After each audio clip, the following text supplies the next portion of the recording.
ivoirienne. Waouh. Ah. Aïe, aïe, aïe, que je te filme, bien. Bien. Ah ben oui. Avancez encore.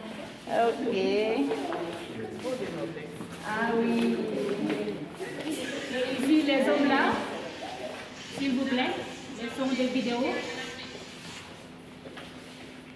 Ici, les hommes là, vous voyez ici, qui ont une corpulence énorme, ce sont les esclaves. Là. Et cet homme-là, assis ici, sur son tabouret, à l'aise comme ça, c'est lui le complice des Blancs.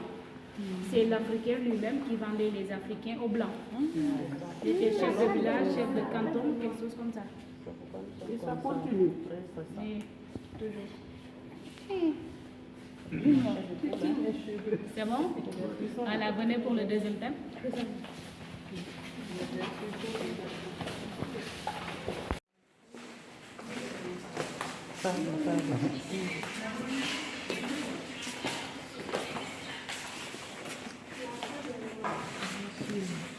Et ici, pour le deuxième thème, c'est la diversité culturelle du Sénégal.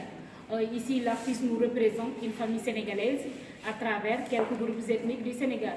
Étant donné que le Sénégal compte plus de 25 ethnies, mais l'artiste a préféré représenter quelques-unes. Ici, nous avons l'ethnie Bassari. Et les Bassaris sont au sud-est du Sénégal. Et ils ont tendance à porter les masques-là lors des cérémonies traditionnelles. Et ici, on a l'ethnie Peul, le chef du cheptel. Et ici, on a le sage du village, c'est lui le chef du village. Et cet homme-là ne fait pas partie des ethnies, c'est l'homme du futur, d'après l'artiste.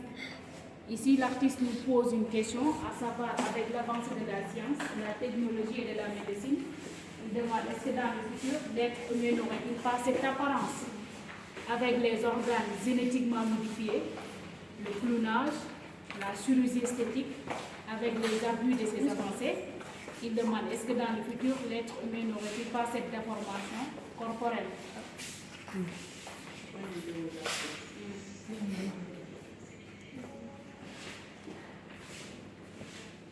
Avancez encore.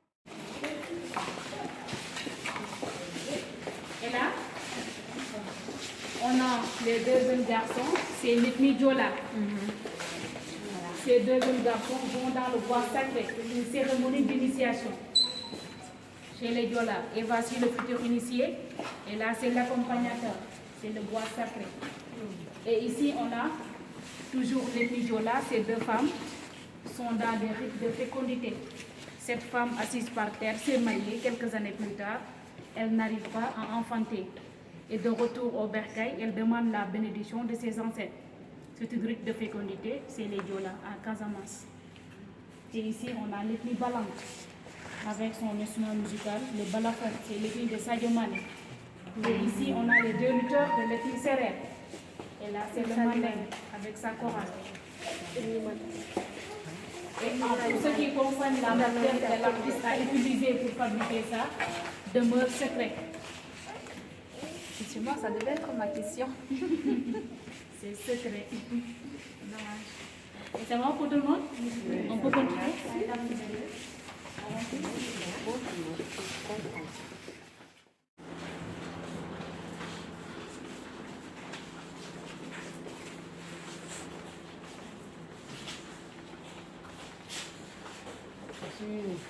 Je ne pas assis, pas bien.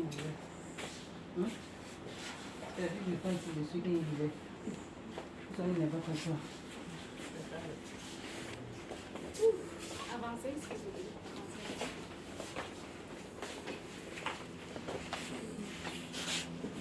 Voilà, ici c'est le deuxième étage et ce salon-là est le salon présidentiel.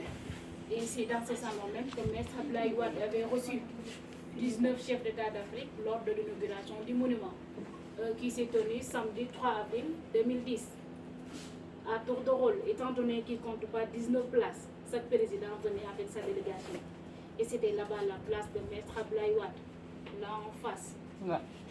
Et ce salon-là a été confectionné par une styliste sénégalaise, Aïssa Dione.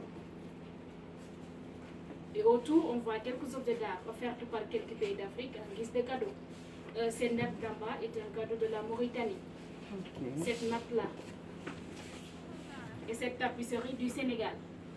C'est la manufacture sénégalaise d'art décoratif de Thiès. le boubou traditionnel là-bas du Burkina Faso. C'est le Faso dans famille. Et là, on a un panier de la tribu Maasai et le sage Kémo du Kenya. L'échelle là du Ghana.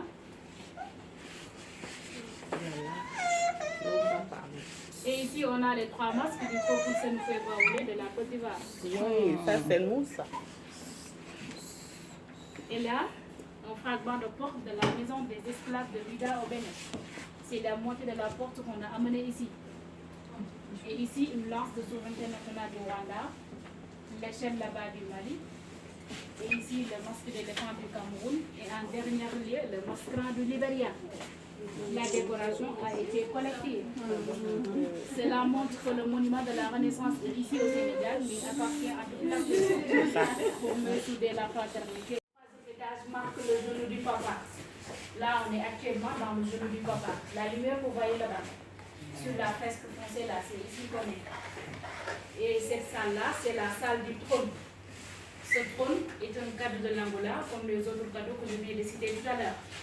Les 2 cornes-là symbolisent la défense royale angolaise et la place du roi là-bas. Ici, c'est de la reine. C'est un trône qui a servi au temps de l'Angola.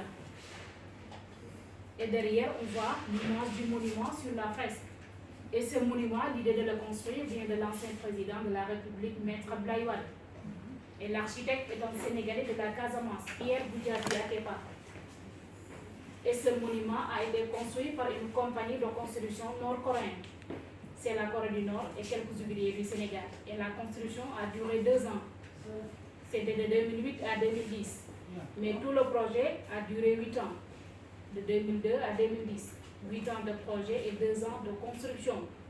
Et il a coûté à l'État du Sénégal 12 milliards de francs CFA. Et c'est seulement l'État du Sénégal qui a financé. Et ce monument a été construit en cuivre et en béton armé, partant du pied de la maman jusqu'à la tête de l'enfant. La statue mesure 52 mètres. Et cette même enfant pèse 20 tonnes de cuivre. La maman, 70 tonnes de cuivre. Le papa, 100 tonnes. Au total, ça fait 190 tonnes de cuivre pour les personnages. Et la statue est posée sur une socle en béton armé de 6810 tonnes, c'est-à-dire la pierre que vous voyez d'or qui entoure la statue. Il est de 6810 tonnes en béton armé. Au total, tout le monument de la Renaissance pèse 7000 tonnes. Et le monument est posé sur une colline de 100 mètres, dont tout à l'heure vous avez escaladé 198 marches. Oui, tant de souffrance, de sacrifice. C'est dur, c'est très dur. Et ce monument de la Renaissance nous lance un message. C'est une famille africaine anonyme qui sort des entrailles de la terre vers la lumière. Et quand je dis entrailles, je fais référence à l'époque où Et de l'autre côté, on voit les Afro-Américains. Martin Luther King avec son discours, il a fait un rêve. Et Braquissé Novembre, Yes Weekend, lui c'est possible. C'est une corrélation, les 2 discours. Et ici au milieu, on voit la porte sans retour de Gorée, la maison des esclaves. Et le temps de tous ces tableaux, le Sénégalais, il s'appelle Pape Magueye. Et de l'autre côté, il y a un porte de clé là-bas. Regardez. Ici, on a un peu de la même. C'est un même, on les appelle les Galons, les intouchables. C'est un casque en même. C'est le casque le plus marginalisé en même. Là-bas, on a l'Afrique terre, berceau de l'humanité. Là-bas, personnel.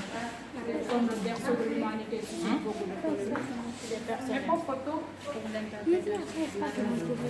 C'est bon?